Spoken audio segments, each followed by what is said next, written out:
Fala pessoal, vamos para mais um vídeo para o canal da Fera, dessa vez falando sobre as principais variáveis intervenientes aos treinos de tiros para a corrida. Vamos nessa!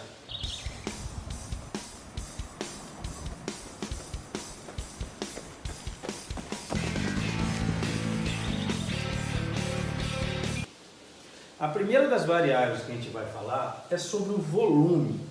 E aqui a gente está dividindo o volume em tiros curtos e longos. E inicialmente a gente vai pensar no volume apenas como a distância do tiro. Então, para exemplificar, como tiros curtos, nós podemos ter os exemplos os estímulos de 200 metros, por exemplo, 300 metros.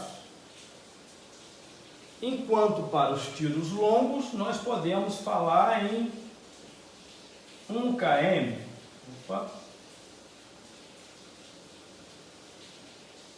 2 km de repente. E esse volume, a distância, ela vai estar relacionada a uma quantidade de tiros, a uma série de tiros. Então a gente pode ter, por exemplo, 10 tiros de 200 metros, 8 tiros de 300 metros.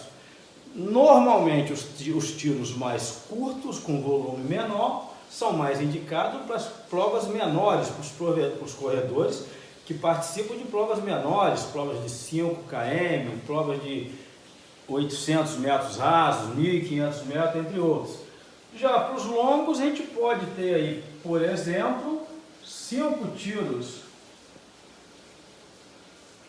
de 1 km, 3 tiros de 2 km. São tiros mais indicados para indivíduos que participam de provas de média para longa distância, prova dos 10 km, prova de quem faz meia maratona, podendo até chegar aos maratonistas.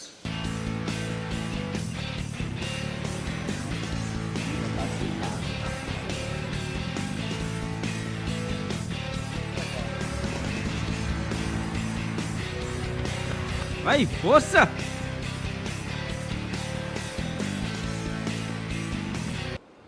Bom, a segunda variável que a gente vai falar é sobre a intensidade. E as variáveis, né, elas estão, obviamente, que diretamente relacionadas. O treinamento desportivo fala sobre isso, sobre uma interdependência entre o volume e a intensidade dos estímulos. Seguindo a mesma linha onde a gente dividiu em curtos e longos, a intensidade dos tiros curtos tende a ser mais alta, ou seja, mais próximo do 100% do indivíduo, do 100% da velocidade que ele pode imprimir, dele chegar próximo a 100% da frequência cardíaca dele, enquanto a intensidade dos tiros mais longos naturalmente acaba sendo um pouco reduzida, já que ele dura um tempo maior devido à distância. Naturalmente o corredor acaba segurando, se poupando um pouco no início para que consiga terminar a distância proposta pelo tiro. Então a intensidade, que é entre aspas, a qualidade do treino, a velocidade que você vai imprimir no seu estímulo, ela também vai estar relacionada ao estímulo, à variável acima, que é o volume. Então, resumidamente falando, pessoal, sobre a intensidade, quanto mais curto for o tiro, mais próximo dos 100%, o corredor vai chegar, 100% da sua velocidade, da sua frequência, e quanto mais longo é o tiro, diminui um pouquinho essa intensidade, girando aí em torno dos 90%.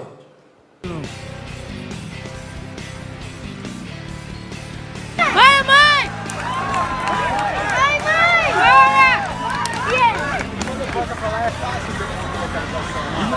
Vamos lá, aranha, vai vir, vamos! Bem, a terceira variável que a gente vai estar falando no vídeo de hoje é sobre o intervalo, que é uma variável que muitas vezes as pessoas esquecem, não dão tanto valor quanto ela realmente merece, tá? Então, ela baliza todo o trabalho de volume e intensidade. Senão a gente acaba perdendo os estímulos do tiro. Vamos lá para a gente entender. Bem, esse intervalo ele pode ser ativo ou passivo. O intervalo passivo é aquele que após o estímulo, após o tiro, o corredor, o indivíduo para. O seu descanso ele está parado. Já o intervalo ativo, ele pode ser de duas formas. Após o estímulo, o corredor ele continua ou caminhando ou fazendo uma corrida leve. Para a gente entender e escolher o melhor para a gente usar, a gente tem que saber qual é o objetivo do intervalo. O objetivo do intervalo, o principal objetivo do intervalo é fazer com que a frequência cardíaca do corredor volte a próximo daquela que é o seu normal. Tá? Então você pode usar tanto o passivo quanto o ativo, mas o seu objetivo principal é que a sua frequência volte a próximo do normal, além de, obviamente, recuperar parcialmente o cansaço ocasionado por aquele tiro. Existem várias fórmulas para a gente estimar e passar para o nosso aluno qual o intervalo ideal para ele, se é passivo, se é ativo e principalmente em relação ao tempo do intervalo. Existem algumas fórmulas onde a gente pensa em, por exemplo, nos tiros curtos. Às vezes é legal se você faz um tiro que dá aí 1 minuto, você tem um intervalo no mesmo tempo, ou seja, também de 1 minuto.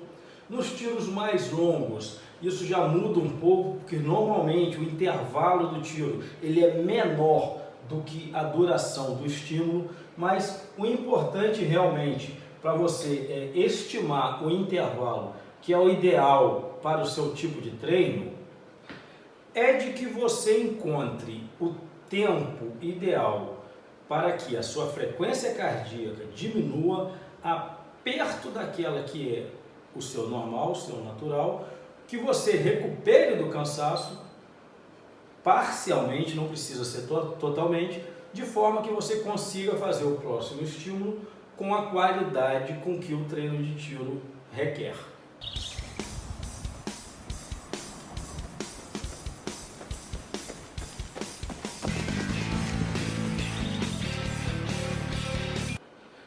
Pessoal, é isso.